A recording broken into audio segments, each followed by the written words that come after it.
Welcome to Uncomfortable, conversations about culture and Christianity. My name is Eric, and today I'm joined by Jess. Hello, world. And Alex. Hey, everybody. Glad to be here. Hey.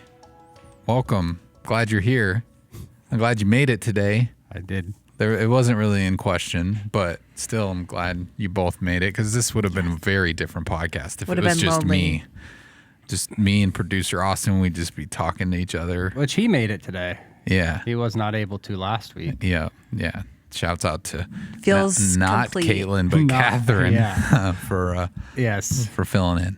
She did a great job. Yes. Yes, And she did. to my defense, and I talked to her about this in my apology, when we first realized that she was going to be a resident, her last name is Wynn, and so I kept we kept calling her Caitlin. Yeah. You know. Oh, So like, gosh. yeah. So it kind of sounds like Caitlin, and then I got mixed up. So Okay.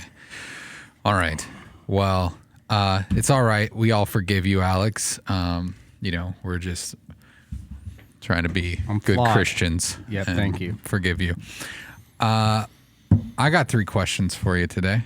Ooh, Just right off the top of my that head. sounds tantalizing. It's not on this Google document that I'm reading at all. These are just fresh off the top of my head. Okay. These are going to be different than what I'm reading then. I'm nervous. All right, Eric. Yeah. Our own in-house voicemail. Yep. Wow. What toilet paper do you use? And which direction? And which direction do you? We already settled this. No. All right. We're not doing. That's not it. Did we though?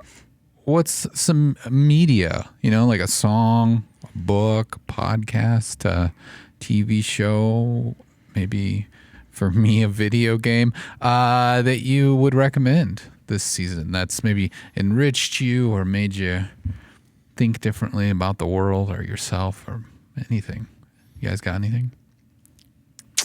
Is it just Christmas related? Like in No, just the spirit season of your life. It could be Christmas related, but more season of life right now in the moment, like something that in the last couple months. somebody should listen to or discover if they're into that kind of stuff. I can go. I'll go if you guys are thinking. So I've been playing this video game. Ooh. It's an RPG. It's called Metaphor Refantasio. It's definitely kind of in the Japanese RPG style, but it's very story driven. So there's a lot of story, and sometimes those games can be very boring to me because there's a lot of reading and a lot of exposition, and it's can kind of be a snooze fest. But this story in this game has been so good, and I can fully just recommend it to anybody. I'm almost done with the game, I'm pretty sure. So I don't think there's anything in there that I would be hesitant to recommend. It's a very long game. I've been playing it for 3 months now, 2 or 3 months. So I probably put about 100 hours into it so far. I don't think you need to do that. But the thing about it is the story, it's about friendship. It's about perseverance. And the thing I found most interesting is that it really focuses a lot on anxiety. And that's been a topic we've had a lot. But the way that it has tied it into kind of like a fantasy world, I don't know. It's kind of hopeful. It deals with topics that are pretty heavy, but it's so easy for me, and I think for others if they were involved in it, to just draw parallels to the current world that we live in. And what I like about it is I feel discouraged a lot of times when I see younger generations, and we've talked about this ad nauseum, so I'm just kind of briefly covering it, but I feel when younger generations identify a problem like anxiety, and that's where it stops. And I love that this is something that is really kind of addressing that. I love and that. How yes, this anxiety, because of anxiety, these problems manifested. You had to face these problems, but you and others can work together to overcome that. And I just think, I don't know, it's a really positive message, and it doesn't get into some of the weird stuff that anime stuff can tend to go into. It's a very wholesome story, and I've just been really impressed with it. So anyways, Metaphor Refantasio, if you're a gamer, maybe How do you not know if you're almost done? Because I haven't been looking online to see where the story ends, because I don't want it to be spoiled for me. So it's a very it's like watching a TV show or something. Because there's so much. You're playing the game, but there's a lot of cutscenes and you're interacting with characters, and so And then the way an RPG works is there's, side missions and quests that you can go off and do that aren't pertinent to the main quest. But if, so if I've been spending time trying to do everything just to button it all up. But yeah, so it's just, you get a sense like it's telling you like, oh, this final battle is coming up or something like that. So that's kind of really why interesting. I mean, I know you guys aren't gamers, so you're being very polite right now. So I understand. I'm not a gamer, curious. but I get very intrigued with storylines. And I feel like you always have like a good handle on this stuff because I always text you before like my kids play another game. I'm like, how is this? So I'm fascinated by it. I mean, yeah, Really? it just deals with so many topics about like relationship and grief. And I mean, there's a character in there that, he lost his son and through things that were just beyond his control. And like the way he dealt with grief and the way like the world around him represented him in one way. But then when people came and supported him and helped him, he was able to kind of let go of that grief and process it. I don't know. It's just a lot of it is just about like being there for people. And I think it's just such a wholesome message. You just don't see that in a lot of media anywhere. So let alone finding this in a video game, I was kind of just shocked by it. And it's just really brought me in. So it's cool. What was the name of it again? It's a weird name. Metaphor Refantasio. Oh, It's very interesting. Yeah. What about you, Jess? I feel like I will take you guys on a little journey, but a brief journey. Yeah, I'm ready. So I got my seatbelt on. Something that is probably that you guys aren't watching that I am watching because we all know that I enjoy Hallmark is Hallmark, one of Hallmark's first reality shows. It's called Finding Mr. Christmas. Oh my gosh. And it has 12 guys that are competing to be in the next Hallmark Christmas movie. So it's just really fun because I like how there's no like They're actors? dating romantic. Are they all actors? No, there's like a firefighter. Oh wow. There's a model. There's like a dad. So they just gotta random be people, hunky, but though. they enjoy acting. I don't necessarily know if they enjoy Hallmark. They all had a connection to it, but that's just an interesting. Yeah. Hey, if you're interested in something like that. What are like the missions or the ways that how do they? Okay, so in the first episode, they had to like create a ugly sweater that depicted them and that explained their life. So they have that, and then they also have like what's that called? A meet where like you would be a part of a scene, and so the first scene would be like they had to reenact the first time that they would bump into the leading man would meet the leading lady. So they were in like a florist shop making a wreath. Wow. So, wow, interesting. Together as a family, I love Lord of the Rings. And if you guys enjoy listening, Andy Serkis, who plays Gollum, he narrates the Fellowship of the Ring, and he has like 60 different voices that he's come up with. And it's just fun to listen to. It's like the book on audio kind of thing? Yeah, it's on audiobook. Wow. And then for me, just personally, I just need to find what is it called? It's called Prepare Him Room. It's by Susie Larson. It's an Advent devotional, but I was kind of looking for something different this season because I feel like I hold space for, good things that are happening. Like it's amazing the season that we're in, but also like we're holding space for a lot of grief and like there's a lot of hard things. And so I'm kind of in a season with the Lord where it's like, how do I hold both and how do I like validate one part of like my life and then also like with grief. And so that this Advent looks at Advent in that way of how can we like be expecting and be so thankful for the gift that Jesus is, but then also be holding the hard things that have happened in our life this year too. And so I've just really enjoyed reading that. So there's some variety. Yeah, that's for fun. I'm still hung up on Finding Mr. Christmas, so I'm gonna have to watch a little of this just to see, where that goes. You did not sell me on it, but it sounds. But I feel like, hey, you're a little intrigued. You asked a question. I gotta ask, like, do you get? This isn't like because like I probably watch that from like more like a curiosity. I love of all the things. Like a curiosity. I just like a train wreck perspective. Yeah. I love how weird it is. Is that the way people watch that in general, or am I like an outlier? Because I watch it mainly like just to see if I were to watch a reality show, it would be just to see the chaos and the weirdness and kind of go, well, that's. I think people that's watch awkward. it for. Or do people like actually watch it like, oh, they're gonna, I don't know, fall in love and be together forever, and this is so romantic. Like, I don't know. I think people watch for different reasons. Yeah, yeah, I would be okay. nervous if I was on Finding Mr. Christmas because Yeah. those ladies, they're, I mean, harsh critics Yeah. for who those leading men can be.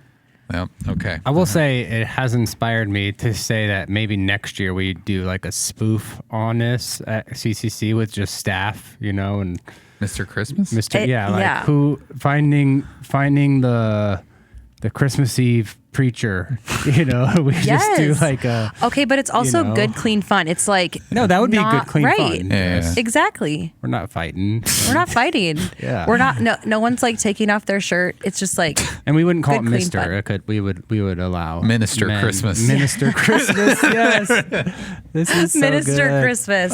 Hey, Oh man, you're welcome. that should You're be welcome our for that staff- idea. I will give that to our staff health team. Maybe that'll be like our staff. We had a Christmas party. staff Christmas party yesterday, and this year it was a variety show. But I think next year that'd be a great theme. Yeah. For me, I'll just throw out an album, an artist, I guess, that I've really been enjoying lately. His name is Josiah Queen. And he just came out with a song. I like his entire last album called Prodigal, but he came out with the song Lowest of Lows. Big fan, been a big fan of it this week. So, yeah, I just like his style and his storytelling inside of that. And Oh yeah, I ever listened to that album. It is good. yeah, he's good. So Josiah Queen, and listen to one of the things I enjoy kind of lately about music is that you don't have to wait always for a whole entire album to come out too. Like people are just like, they don't have to come up with a whole entire Christmas album where they come up with like 2 of their own songs and they sing it like all the Christmas songs. It's like, all right, I'm just gonna release a Christmas song, and I can do that now, which is kind of Yeah. nice. Single market is very hot right now. Yeah, for Not Very, very hot. music singles. Yes, No. yeah, not Not Mr. Christmas. singles. All right. Well, I said I had 3 questions, but I don't know if we have time for all No. those other ones. I think we filled it up with the 1 question. So now you just have to wonder. Maybe those questions will come back later. People have a lot of stuff to do. If you indulge in one of those or have a recommendation for us, though, we would Yeah. Yes. love to hear it. Love, Yeah, love for to sure. hear it.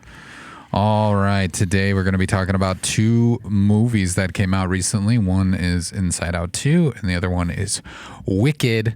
We're going to be looking at some of the parallels they have between them and how Christians can interact with them and what takeaways we can learn from this media. So stay tuned for that.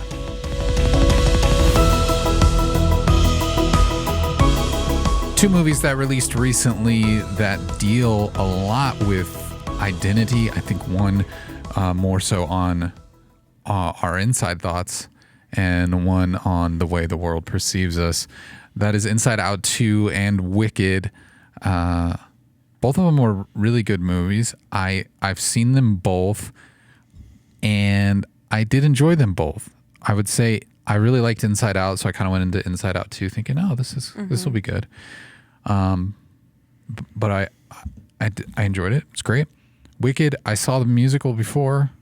I didn't love the Broadway musical. I mean, well, I didn't see it on Broadway, but I just didn't. It was fine. I just wasn't like, oh, I didn't see the appeal why everyone would go nuts over it.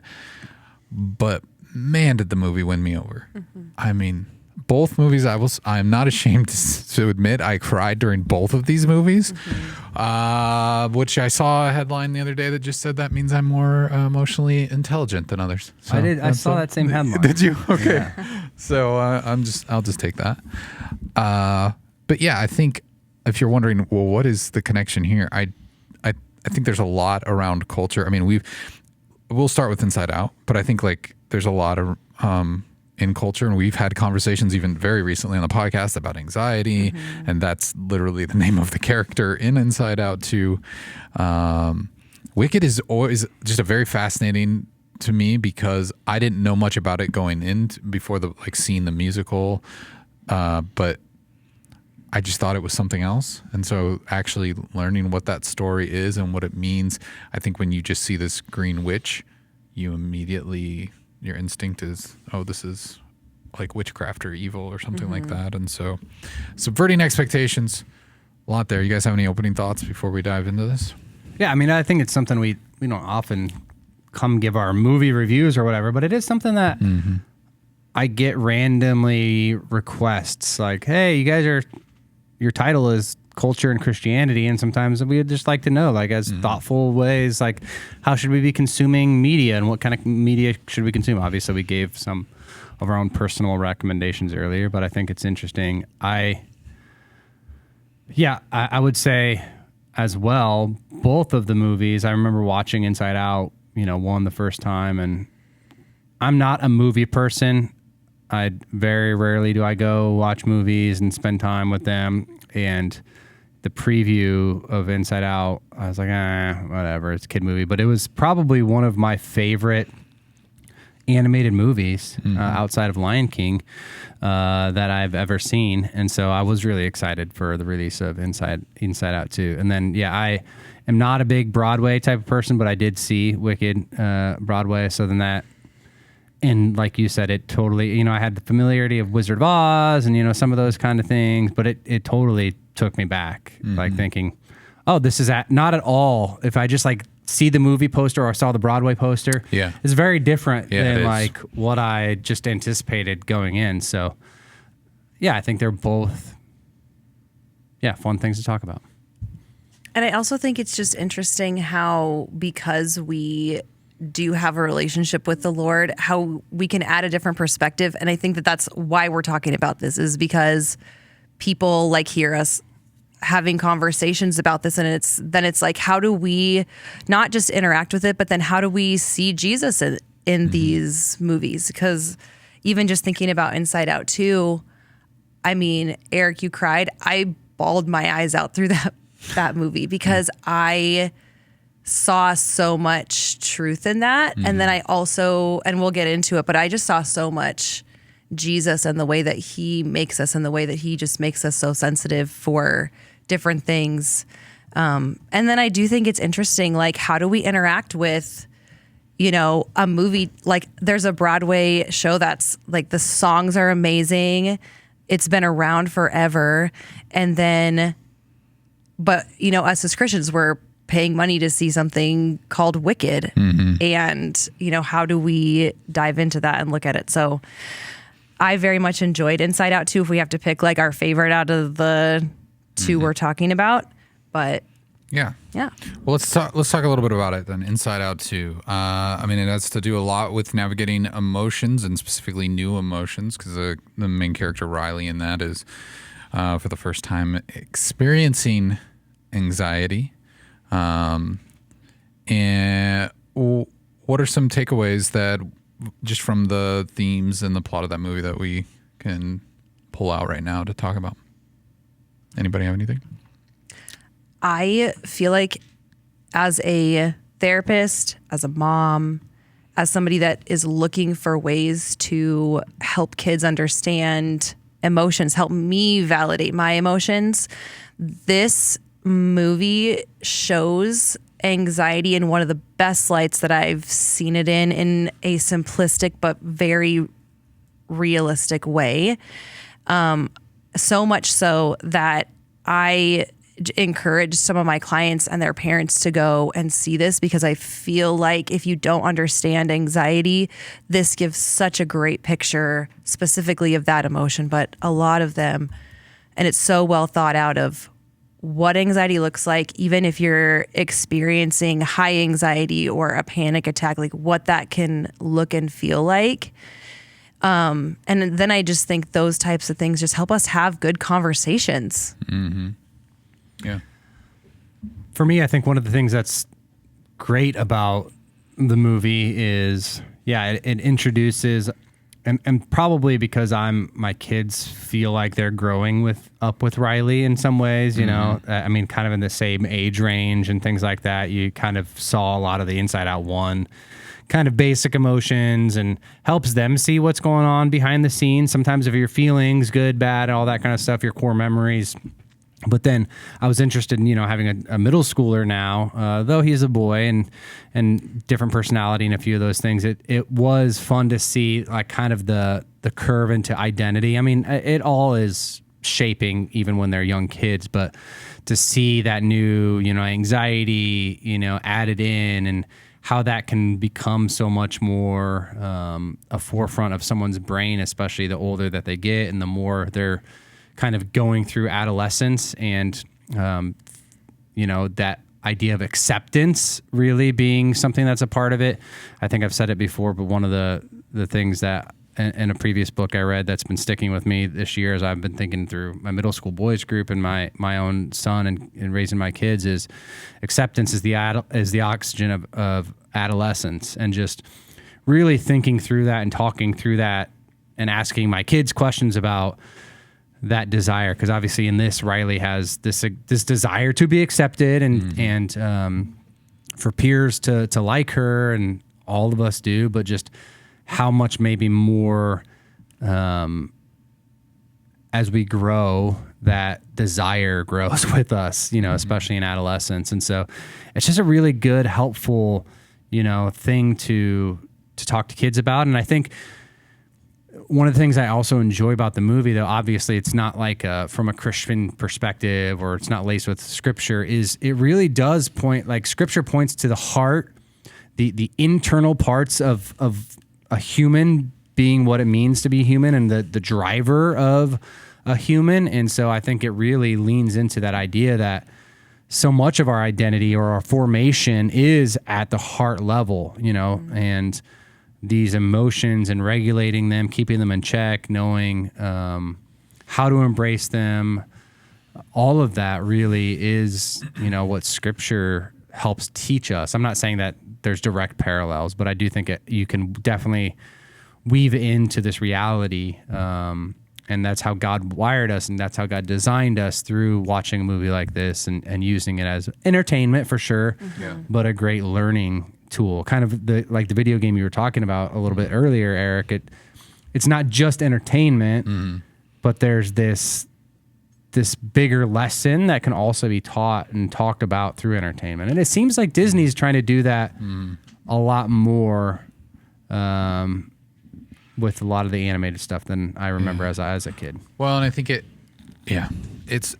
Jesus taught with parables, and I think that's one of those things where, you remember a story easier than you remember someone teaching you something. So I think as humans, we can watch a story in a movie and relate to that and see ourselves in that story, or be reminded of circumstances that were similar to what the character was going through. And it really does help us process and think through things. Or, like you said with your kids, you watch these things play out on the big screen, and then you see your kids reacting to them, and it's like, wow, you see them seeing themselves in situations. And I think that's usually what kind of tugs at my heartstrings, is just to see them connect with something is really powerful for me. One thing I loved about Inside Out 2 was the fact that certain emotions can feel very isolating. So it's like you can feel really angry, but this movie portrays so much how our emotions work together and support each other. So it's like you're feeling anxious, but you're also feeling sad, or you're feeling angry, or you're feeling happy, and just how all of those interact so it's not so isolating. And then I think a big part of this film that was different from Inside Out, the original, was that they introduced this idea of core beliefs. And I just feel like this is such a picture of, as I was watching it and in the show, like when something positive happens, a core belief is formed in Riley's brain of like, she has a success and she's like, I'm a good person. Yeah. And then something negative happens and she's like, you're this, or you're that, or you're too much. And what a picture of how Jesus speaks to us, of like how he puts these truths into us of like, you are a child of God. You are created in my image. Like, you are a world changer. You are this and that. And just how Satan can come in and how the enemy attacks and wants us to challenge that identity that is our own. And I think that the picture of that and the internal struggle that's there, it almost at certain times just made me see almost the spiritual battle that happens within us as we're going and battling against these internal thoughts that we have. And so to me, that was such a spiritual component that as a believer, maybe that was like a nuance that I added into that. Yeah. But man, I was just feeling such a connection to the Lord as I watched that. And what a great pivot that was. And for me to be able to have great conversations with my kids and other people in my life of like what that looked like, because they just portrayed it so well.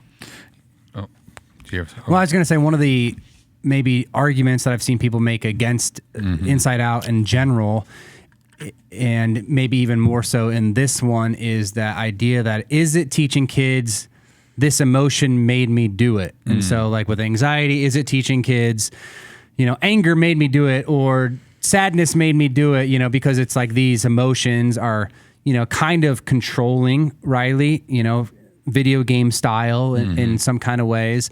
And so is it giving kids this out? We talked about this a few weeks ago, like even with maybe ADHD and things like that. So how do we balance that? And is that a fair criticism that it in some ways it is leaning into kids being able to have that, well, I don't have to take responsibility at the end of the day for the actions or the pain that I caused, because anxiety made me do it, fear made me do it, anger made me do it. And anger is probably the bigger one, that might pop up for somebody when that would cause most damage to somebody else, I guess. And so do you think that's a fair criticism as we wrestle through this as well? I mean, I suppose it is. I mean, you don't know when you're talking about the way that a child is interpreting entertainment. You don't really know. I mean, how they're coming to conclusions about what they see. But for what it is and what it teaches people, I think the good outweighs that potential bad or potential. Because I've seen too where people have said it teaches you to be too introspective, or there's a reliance on feelings over faith. And I think, those are probably valid Christian perspectives to have in the discourse of this film. But I don't know that it goes anywhere too far, that it would be beyond helping a kid realize that this is normal. I'm going to feel these things. I'm going to feel embarrassment. I'm going to feel anxiety. And I'm going to be able to move past it. I'm going to work past it. And to get when it gets to the resolution of the film and you start to see Riley with those core beliefs and see her self-worth. And it's just a really powerful message. And I personally don't think parents should be afraid to engage with this with their kids. I think it can be a really good learning experience. Any other thoughts on Inside Out 2? I think we kind of covered it. It's just funny that sometimes I'm reading through a lot of the reviews of it, and I think if that's the only play, there's places like Consumer Common Sense Media, things like that you're reading it, and there's a lot of people that I think just overlay, there's an agenda behind everything, and I'm just like, man, you had to have gone in with an agenda to find an agenda sometimes. Whether it's around sexuality, women being more superior than men, all of this kind of stuff. Like it seems like, I don't know. I think it's wise to look at some of the reviews and, do that with whatever you're purchasing, whatever you're consuming and all that kind of stuff. But sometimes I just am like, who has the bigger agenda? You in going in looking for an agenda, or somebody that actually in Disney or Pixar is having that agenda? So I think there's also that wisdom and going in open-minded, and you can always watch. I mean, if you're worried about it with your kids, especially, you can always watch it first and then take your kids. And so forming your own opinion, I think, about it too is wise and well. Well, and I think in a culture where we're so sensitive to the sexual identity topic, that anything about identity tends to go there. People just assume that's what it's about. But it's a great segue, because I think both of these movies are at their core dealing with identity. And, Inside Out's dealing with like who you're becoming, who you're allowing yourself to become, how you're allowing your emotions to control you, and that form of identity, where I think Wicked is in a lot of ways talking about, who are you becoming, but also how do people view you? How do people judge and misjudge others by their appearance or their behaviors? And then also like how are you going to respond when things maybe aren't quite what they seem, when things are corrupt that are presented as good, and things are good that are maybe interpreted as evil or wicked. So I think there's a lot to glean from that. If you're not familiar with Wicked, I mean, a little bit of the story is, Elphaba is the Wicked Witch. Glinda is the Good Witch from the original Wizard of Oz. This kind of takes place when they're both, I guess, in their equivalents of college. Is kind of the starting point of this film. But Elphaba was born green, so she's different, and that's kind of at the very base level, that's the message that they're conveying. Like, oh, and people see her and assume a lot of different things. Well, she must maybe she smells bad, or she's evil, or she's this, or she's that. But the message I got right away was like, wow, okay, she's had to endure, knee-jerk reactions and judgments her whole life from people, and this has created someone who's very resilient and maybe even more confident in who she is, because she had no other choice but to be who she is, because she cannot hide it. Where a lot of us have the luxury of being able to hide maybe ourselves so that we can get acceptance from other people and feel safer and comfortable around other groups of people, because we can be a chameleon. I think even myself, like I remember growing up and my family moving every 2 to 3 years. I never was in a place longer than that, and always having to go into new environments and new schools and new churches and new communities. And the safest thing for me over time as a child, what that taught me was you need to blend in and become what your surrounding is, so that you will be accepted or you are going to be rejected. And so I think for someone in, like Elphaba, who is just you can't get beyond the visible appearance of it, she has had to be truly authentic, because that is just who she is. So yeah, there was just a lot of, I think, really good takeaways from that, and just standing up for what's right. Like, that's just the overall message. Is like, when there are things that are wrong, even when everyone around you is saying, no, this person is good, and yet they are not good, don't be ashamed or afraid to stand up for what's right and what's just, and to kind of go your own way. And I think there's so much of a message there that Christians can learn from that. Like that's what Jesus is teaching us, to stand out from the crowd, to stand out and be known for, his love, and be different. People are going to see that you're, as a believer, you're different. And so I think there's a lot of positive takeaways there. Do you guys have any? I mean, before we get into some of the other negative perceptions of it, are there any thoughts on the overall theme? And I think we're all coming, just to be transparent, I think we're all coming from different perspectives of this. I don't think everybody here has seen this movie, but you're at least familiar with the Broadway production. So, Eric, I love how you set that up and just even shared from your own personal perspective, because that even just gives me more light into looking into Elphaba, because I feel like that just takes so much courage. Like, there's a lot of fear that, when we're very aware of ourselves, but it's all internal and no one else can see it, it's kind of like you versus you in a lot of situations. And then it's like me versus other people. But then in the example of Elphaba, in this example, doesn't have anything to hide behind. And just the courage and bravery that takes, it's a different type. And I think that's would be really difficult to do. I mean, I'm sitting here just in empathy saying, I don't know if I could do it that well, even in real life. Like, we're taking a movie, but just like in real life, if there was something that was very challenging about me, even physically, or just my appearance or something that was not easy to hide, how hard that would be. But not just that, but then trusting God that, okay, like I'm going to step forward in this. Yeah. Yeah, I think what both of you have said is great.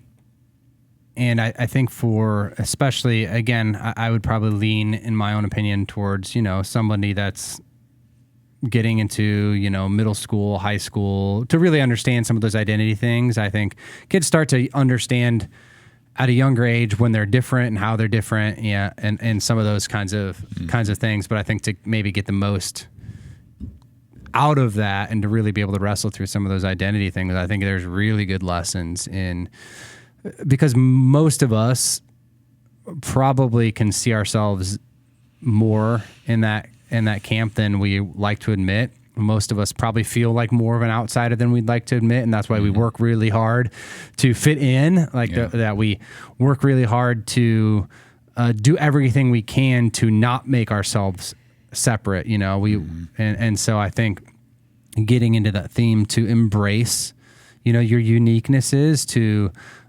celebrate in some of those ways the uniquenesses of who you are and how they make you, how God's wired you, are really good lessons. And like you shared earlier, Eric, I think Jesus, obviously his teaching in a lot of ways was through parable and through story and through, not quote unquote real life examples to help people see a little bit more clearly behind the scenes. Sometimes we have to use our imagination to tell a bigger story or to be able to understand maybe themes or thoughts that maybe seem over our head or too philosophical. Yeah. Sometimes a story really, like we're like, I couldn't just put that into words, like those feelings or what those emotions were like to wrestle through. So sometimes I think stories like this really help do that in a way that is like, and you just discover it or you see it or you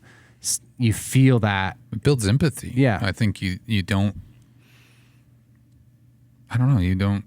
if you don't interact it, and we've talked about, we bang this drum a lot. Yeah. Like getting proximity to someone else's plot in life and like what they're experiencing, what they're going through. And then when you can see that in a story, it lets your guard down for one, because it just feels like this safe thing. It doesn't feel like a confrontation where someone's trying to tell you something or convince you of something. And I think that's why sometimes getting into those reviews you talked about earlier, people have such a problem with, because there are movies that have clear, blatant agendas. Yeah. Right. And when they beat you over the head with that, you're like, you could get frustrated and just tune it out and be like, okay, I'm done with this. I don't need you to preach at me. But when movies and storytelling is done really well, it builds empathy. It lets you connect to this person's lot in life in a way that you couldn't just by someone telling you. And I don't know. I think it's a really a magical and powerful thing. Art does that. Art can, and it can do it differently with every person that engages with it. Someone can see something and they can learn and take something from it completely different than the person right next to them inside of a movie theater. Well, and at large, I think what it does is gives us common language. So someone could say, two people could say, man, I feel a lot like Elba, or I can, relate to that. And now two people are speaking from a common language versus like, if you feel like that, but you don't have that common language. And that's what I think the genius of what Jesus does in using parables is we can say, oh, that guy's a good Samaritan. Yep. And we can understand, now we have a common language for, oh, you're a good Samaritan, or, oh, man, you were such a rich young ruler, or, a prodigal, even like words like that they're not a true story, but they have this way that it adds meaning to us. And now we're speaking a common language because I say that thing because we have the same story kind of running through our background that we're like, oh, I relate to that too.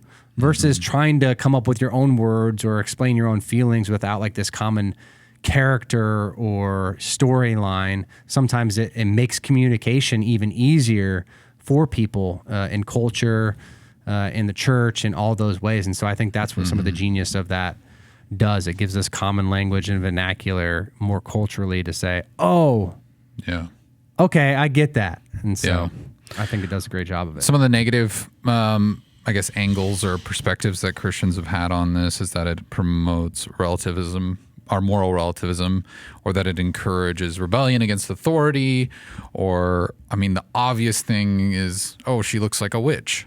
She is a witch. The character is a witch, the wicked witch. So this is, promoting witchcraft or sorcery or other sorts of evil. I mean, I got to admit, it's probably that part of me that just loves to kind of subvert authority sometimes.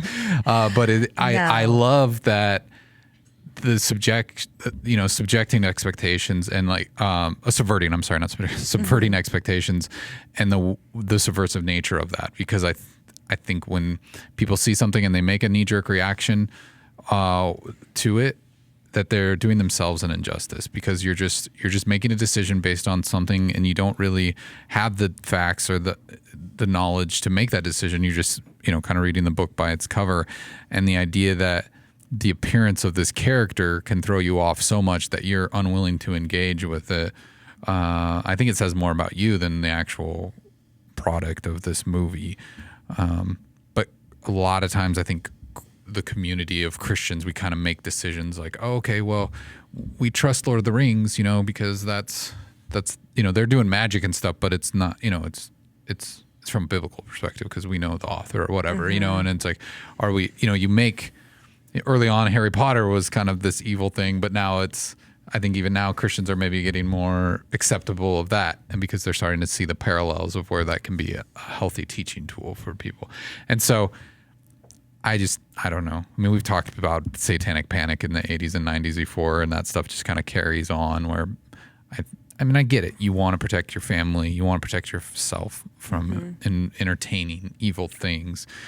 But, man, I think it's on so many levels is what it's doing. It's subverting those expectations and subverting the normal perceptions that we have. And what better way to do that than to present you something that is notoriously known as wicked and evil, right? And then to show you the humanity and the good that can come from it. Because cinema and film and that type of storytelling is such a part of our culture, it's almost as if as Christians, I don't want to just sit here and say, well, this is right and this is wrong, but it's kind of our responsibility, because it is a part of our culture and the people that we're going to interact with and in the conversations that we want to engage in. We need to engage this in culture, whether you decide that Wicked is for you or Inside Out is not for you, or another like Lord of the Rings, Harry Potter. I mean, you can pull a lot of nuances out of lots of different movies. But it's important for us to engage in that and to not be afraid, but also to see where is my bias coming from? What am I overthinking? What am I reading in too much? And then there are parts where, we're not going to agree with each other, but it's okay if you are not comfortable with that. And if that is something that as a Christian, you choose not to engage in. But I think if anything, we need to make a choice if we're going to or not. And for me, it's not being afraid of engaging in that doesn't mean that I'm going to watch every movie and I'm going to have an opinion of every movie. But it's can I be open to learning more about that, especially if people that I care about are talking about that and engaging in that? Man, I want to be interested in that. And, not to use that to justify one way or the other, but I do think that a lot of it is subjective to kind of how a lot of it is coming out of how we were raised. What type of theology are we coming out of? I mean, that's kind of pulling a lot into this, but it's true. Our backgrounds really bring us to view these types of things in a certain way. And I think we just need to be not afraid to engage in that culturally, but then also what does that look like to be respectful? And also maybe I'm also not sitting here saying everything about Wicked is awesome and amazing. There is a certain nuance of witchcraft, and there's a lot of things that we have to engage, not just in Wicked, but even when I watch Lord of the Rings with my kids. I mean, there's a wizard and there's sorcerers and there's good and evil witches and wizards, and it's we're engaging this at all levels. And so just to sit here and say wicked is bad or this is bad, we really, like, to me, I'm like, okay, we need to check a lot of other things then as well. I'm going to play a little bit of a heresy dodgeball or something here, but I mean, I think when you look at Philippians 4:8 and you see where it says, finally, brothers and sisters, whatever is true, whatever is noble, whatever is right, whatever is pure, whatever is lovely, whatever is admirable, if anything is excellent or praiseworthy, think about such things. And my mind kind of goes back to our voicemail last week about Christmas music and like, which one should we listen to? Which one's okay? You know, and if they're not all pointing to Christ, is that okay? And, man, I think humans are so complicated and so complex and so creative. Like, there's so much art out there. If we were to just put up blinders and only engage with the art that our fellow Christians or community have given them the stamp of approval for, we just miss so much. We'd miss. There's even when we go back to parables, there's nothing specific about those parables that are blatantly Christian. I mean, even the word Christian is just based on Christ follower. So it's not like, it's like we've tried to create this brand around it to where it's like, oh, is this Christian? Is this a Christian thing? Is that, and I think we can learn from a lot around us. And I think as long as it's, you're using discernment, which is also a gift of the Spirit, to make sure that there is, that this isn't harmful. I think there's a lot of room and a lot of grace to learn and celebrate the beauty of humanity in art, through art. Yeah, for sure. And I think there's certainly places that, or movies or, things that I would say, hey, yeah, that's definitely on the do not watch list, or you should probably stay away from that because that's going to lead you towards, things that are not healthy, that aren't any of those Philippians types of things. And, but it would be hard for me to, make an argument fully for either of these, movies that falls into that kind of category or one of those types of camps. And so, but I think it's important stuff to talk about because it is in culture. And I think even, it's that balance that Paul talks about a lot of being in the world and not, of the world. And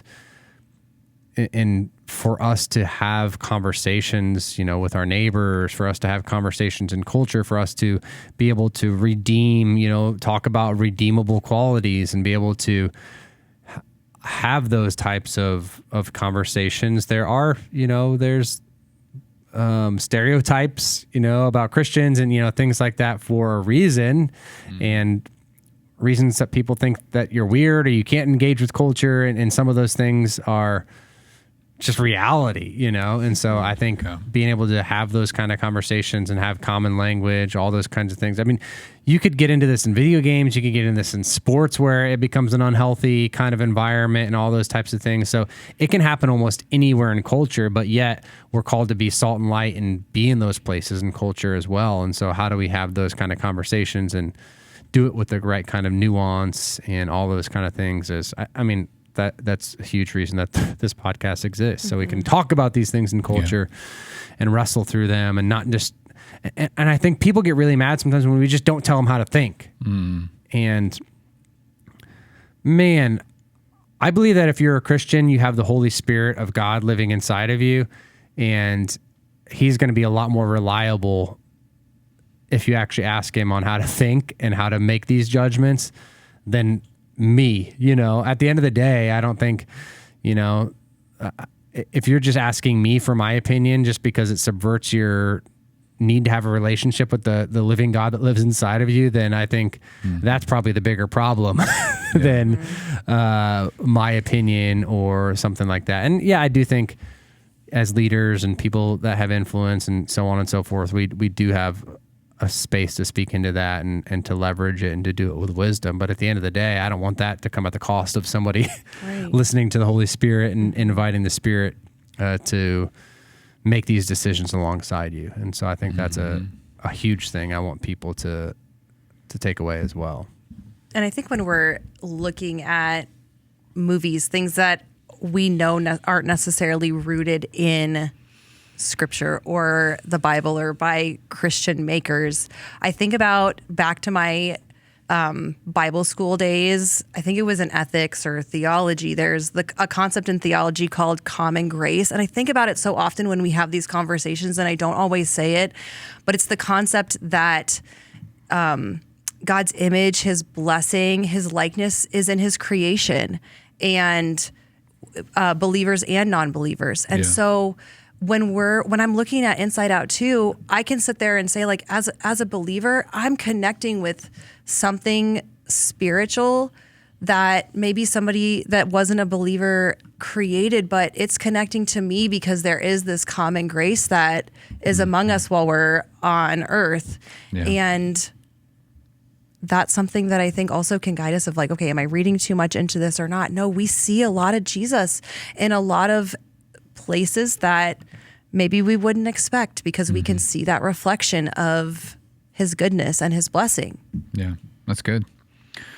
Yeah, I think that's all great, and hopefully people listening can process through this. I mean, humans, we like, we're communal. We want community, and sometimes it's just easier to have that common enemy for us to fight against. And so if we can just point something and say that's bad, then we can all get on board and go, that's bad, yeah, and then just live in our safe little spaces and move on.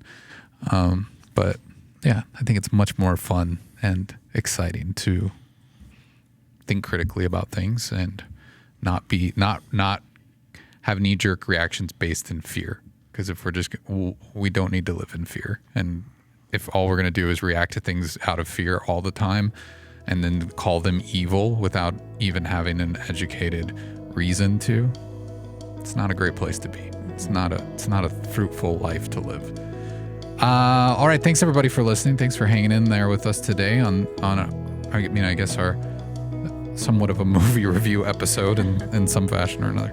If you have any questions or concerns, or if you hated both of these films and you'd like to tell us why, you can reach out to us on social media on Instagram or TikTok at CCCOMA Podcast. You can send us an email to podcast@cccomaha.org or leave us a voicemail at 402-885-9930. But until next time, we'll talk to you then.